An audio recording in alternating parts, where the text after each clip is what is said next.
নির্বাচনটা সুষ্ঠু করতে গেলে অন্তত কয়েকটা অর্গানকে মেরামত করা লাগবে।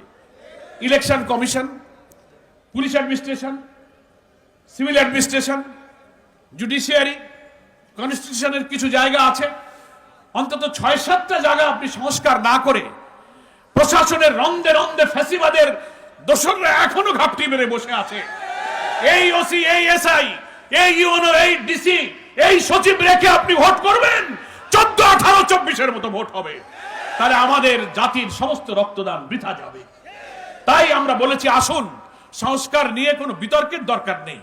সুষ্ঠু নির্বাচনের জন্য নিশ্চয়ই কিছু আইন পরিবর্তন করতে হবে। জুলাই অভ্যুত্থানের গণ আকাঙ্ক্ষাই সেই পরিবর্তনের অধিকার রাখে। অন্তর্বর্তীকালীন সরকার অধ্যাদেশ জারি করুন, সংস্কার করুন।